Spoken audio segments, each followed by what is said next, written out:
Hello everyone, आज का topic है न्यू वैकेंसी से रिलेटेड। 2022 की वैकेंसी जो है 2023 में जो आया उससे रिलेटेड कुछ बात करेंगे।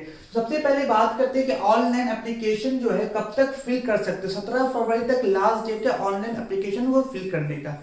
उसके बाद क्या है, आप पेमेंट जो लास्ट कर सकते हैं 19 फरवरी तक कर सकते हैं, लेकिन लास्ट डेट का इंतजार नहीं करना, क्योंकि 10 फरवरी के बाद क्या होता है, फॉर्म साइट क्या हो जाएगा, स्लो हो जाएगा, जिसकी वजह से हम फॉर्म फिल नहीं करेंगे। इसलिए हम लोग इंतजार नहीं करेंगे, 17 फरवरी को जाकर हम फॉर्म फिल करेंगे।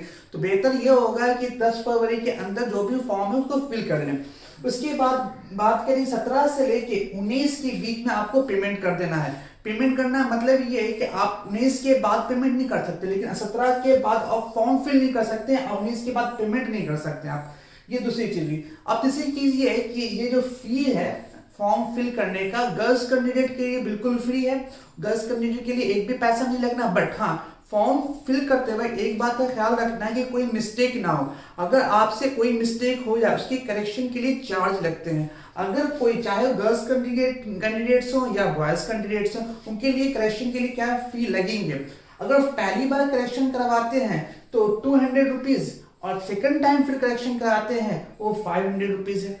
ठीक है, चाहे आप गर्ल्स कैंडिडेट हो या बॉयज कैंडिडेट हो, करेक्शन के लिए आपको पैसे देने होंगे, इसलिए रुपीज है। सेकंड में जो चार्ज लगेगा वो क्या है, 500 रुपीज लगेगा करेक्शन का। लेकिन करेक्शन कब करना है, ये डेट है 23 तारीख से लेके 24 फरवरी में। 23 फरवरी से 24 फरवरी के बीच में ही करेक्शन कर सकते हैं। हम बात करेंगे वैकेंसी क्या। वैकेंसी 11,609 वैकेंसी आई है। ये अब तक की एमटीएस की सबसे ज्यादा वैकेंसी में से एक है। इस बार छोड़ना नहीं है, इस बार एकदम जॉब लेकर आना है। तो इसमें क्या है, एमटीएस में टोटल जो एमटीएस की जो वैकेंसी है 10,880 वैकेंसी, साथ ही हवलदार की जो सीबीआईएन और सीबीएन 529 वैकेंसी। सीबीआईएन क्या है, सीबीएन क्या है, ये कस्टम और जीएसटी डिपार्टमेंट में जो हवलदार होते हैं उनका क्या है, पोस्ट है 529 पोस्ट हैं टोटल। उसके साथ ही जो हवलदार की जो वैकेंसी, उसके लिए एक और कट ऑफ फुलफिल करना जो कि बहुत ही आसान होता है, जैसे पीईटी, फिजिकल एलिजिबल या फिजिकल इफिशिएंसी टेस्ट को बोलते हैं। क्या बोलते हैं, फिजिकल इफिशिएंसी टेस्ट। सिंपल सा है। मेल कैंडिडेट के लिए क्या है, 1600 मीटर 15 मिनट में कवर करना है। बहुत ही इजी है, बहुत ही इजी है। फीमेल कैंडिडेट के लिए 20 मिनट में 1 किलोमीटर, बिल्कुल टहलना है, चलना है, दौड़ना नहीं है। उसके बाद हाइट देखा जाए मेल कैंडिडेट का 157.5 सेंटीमीटर। ये जो हाइट होती है मेल कैंडिडेट का, जो यहाँ पे गिवन एमटीएस का है, ये यूपी पुलिस में फीमेल का क्या होता है, हाइट होता है। अब इसके बाद बात करते हैं मेल का। चेस्ट एक्सपेंड करना चाहिए 81 सेंटीमीटर। 81 सेंटीमीटर मतलब एक्सपैंड करके फुला कर चेस्ट 81 सेंटीमीटर होना चाहिए। मतलब ये 5 सेंटीमीटर आप अलाउंस ले सकते हैं, 5 सेंटीमीटर आप क्या चेस्ट एक्सपैंड कर सकते हैं मैक्सिमम। उसके बाद बात करते हैं फीमेल कैंडिडेट की। फीमेल कैंडिडेट का 152 सेंटीमीटर की हाइट होनी चाहिए, और साथ वेट की बात करें तो 48 केजी का वेट होना चाहिए। करेंगे हम लोग एज। एज क्या होना चाहिए, देखते हैं एज कितना से कितना के बीच में होना चाहिए, देखते हैं। एज के बारे में बात करते हैं तो एज जो होना चाहिए 18 से 25 के बीच में होना चाहिए। किसके लिए, जनरल कैटेगरी के। मतलब ये 2/1/1998 से लेके 1/1/2005 के बीच में डेट ऑफ बर्थ होना चाहिए। ये जनरल कैटेगरी का है। अगर आप ओबीसी के हैं तो इसका मतलब 2/1/1995 से लेके 1/1/2005 के बीच में होना चाहिए। अगर आप SC ST के हैं तो क्या है, 2/1/1993 से लेके 1/1/2005 के बीच में एज होनी चाहिए।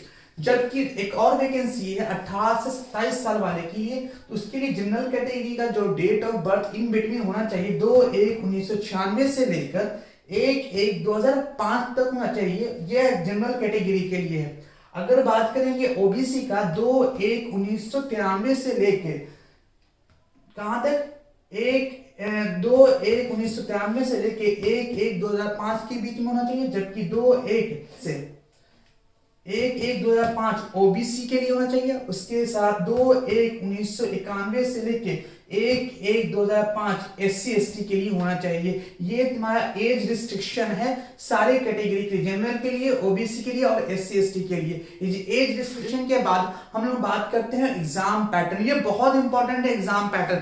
अगर किसी भी कंपटीशन को फेस करना है या उसको क्वालिफाई करना, सबसे पहले एग्जाम का पैटर्न और एग्जाम का सिलेबस ये आपके माइंड में छपा होना चाहिए, तभी आप उस कंपटीशन को क्वालिफाई कर सकते हैं। चाहे आप जॉब के लिए या किसी भी इंट्रेंस एग्जाम के लिए, सबसे पहले आपका क्या है, एग्जाम का पैटर्न क्या है, एग्जाम का लेवल क्या है और एग्जाम का सिलेबस क्या है, ये चीज एकदम डिसाइड होनी चाहिए 100%, तभी आप उस कंपटीशन को फेस कर सकते हो। वरना आप जितना भी रहे, आप जहां चाहिए वहां तैरिए, लेकिन जहां तैरने से मुझे बेनिफिट होगा वहीं तैरना चाहेंगे। इसलिए आप लोगों को डिसीजन लेना है कि आपको सिलेबस पे स्टिक रहना है, लेवल ऑफ एग्जामिनेशन पे स्टिक होना है और साथ ही साथ पैटर्न क्या है इसकी जानकारी आपको अच्छी से होनी चाहिए। अब बात करेंगे कि इसका कैसे एग्जामिनेशन पैटर्न 2021 में क्या था, 25 चार एग्जाम हो रहे थे, 1 2 और 3 और 4, 25 के 4 एग्जाम हो रहे थे और साथ साथ रिटन था। रिटन मतलब कि लेटर और एससी लिखना था 50 मार्क्स की, टोटल 100 और 50 मार्क्स मिला के 150 मार्क्स से क्या कट ऑफ क्लियर हो रहा था। बट अब न्यू पैटर्न क्या है, आपको पहले क्या मिलेगा, सेशन 1 सेशन 2। अभी सेशन 1 और सेशन 2 क्या है, सेशन 1 में क्या होता है कि एक बार सिटिंग होने के बाद सेशन 1 सेशन 2 दोनों फर्स्ट सिटिंग में ही हो जाएगा, मतलब एक ही सिट में दोनों एग्जाम होगा। लेकिन डिफरेंस यहाँ पे ये होगा कि फर्स्ट सिटिंग में आपको 45 मिनट्स, फर्स्ट सेशन में आपको 45 मिनट्स मिलेंगे। 45 मिनट्स में फर्स्ट सेशन का आपको क्वेश्चन करना होगा। अब ये फर्स्ट सेशन जो है सिर्फ और सिर्फ क्वालिफाइंग होगा, आपको इसको सिर्फ क्वालिफाई करना होगा। मतलब ये मत सोचना कि हमको पूरा का पूरा क्वेश्चन करना, हमको टॉपर बनना है, नहीं, सिर्फ क्वालिफाइंग होगा। आपको इसमें ज्यादा मेहनत करने की जरूरत नहीं है। इसका मतलब न्यूमेरिकल एबिलिटी, मैथमेटिक्स जो होता है, मैथमेटिक्स और रीजनिंग में सिर्फ और सिर्फ इतना पढ़ लीजिए जिससे आप क्या हो, क्वालिफाई कर जाएं। आपको बहुत ज्यादा महारत हासिल नहीं करना है यहाँ पे, क्योंकि ये क्वालिफाइंग है। और साथ साथ सबसे बड़ा पॉजिटिव पॉइंट क्या है इसमें नो निगेटिव मार्किंग, कोई मार्किंग जो है निगेटिव मार्क्स नहीं आएगा, इसमें निगेटिव मार्किंग है ही नहीं। तो बहुत अच्छा है, ये तो आसान है, सिर्फ क्वालिफाइंग बहुत ही आसान है। बट अब बात करते हैं कि 45 मिनट्स होने के बाद सेशन 2 का क्वेश्चन आपको दिखाई देगा। सेशन 2 में क्या करना है, आपको 75 टोटल 150 मार्क्स आएंगे। इसी से आपका कट ऑफ डिसाइड होगा, मतलब कि आप क्वालिफाई होंगे या नहीं होंगे, ये यही डिसाइड करने वाला है। जनरल अवेयरनेस और इंग्लिश, बट इसमें है निगेटिव मार्किंग। निगेटिव मार्किंग 1/4 नहीं है, इसमें निगेटिव मार्किंग 1/3। मतलब ये कि अगर आप क्वेश्चन सही करते हैं तो 3 मार्क्स मिलेगा, अगर गलत करते हैं तो 1 मार्क्स आपका कटेगा। ये था ऑल ओवर द पूरा पैटर्न। अब पैटर्न के बाद देखो सिलेबस का बड़ा इंपॉर्टेंट रोल प्ले करता है। किसी भी एग्जामिनेशन को अगर आपको क्वालिफाई करना है तो 2 चीज बड़ा ध्यान समझना है। पहला ये सिलेबस, दूसरा ये कि पैटर्न।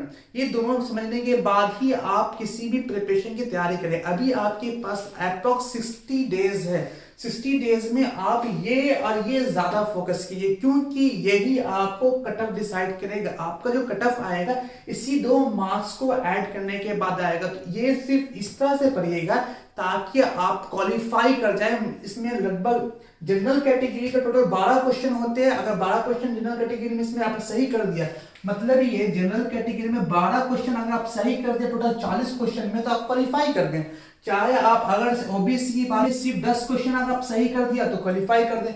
अगर एससी एसटी तो और कम है, एससी एसटी में अगर 8 क्वेश्चन अगर सही कर दिया, मतलब कि ये जो क्वालिफाइंग मार्क्स में जनरल लोग 12 क्वेश्चन सही कर लें तो क्वालिफाई कर जाएंगे, ओबीसी 10 क्वेश्चन सही कर देंगे तो क्या होगा, क्वालिफाई कर देंगे। और एससी एसटी में 8 क्वेश्चन भी अगर सही करते हैं तो वो क्वालिफाई कर देंगे। तो ये बहुत बड़ी बात नहीं है इस पैटर्न, इसको एग्जाम को क्रैक करना, सिर्फ और सिर्फ नौकरी पाना है। तो अभी से आपको सिर्फ और सिर्फ इस पे ज्यादा फोकस करना होगा। और एक चीज बार बार बता रहा हूं कि इस बार जो वैकेंसी है बहुत आसानी से 6 महीने के अंदर अंदर आपको जॉब मिल जाएगा, अच्छे से प्रिपरेशन करेंगे।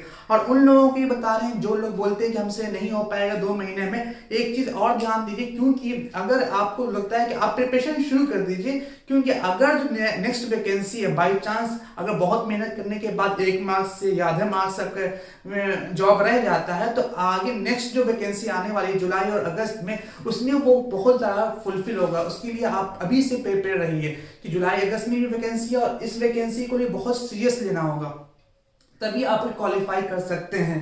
तो best of luck for exam.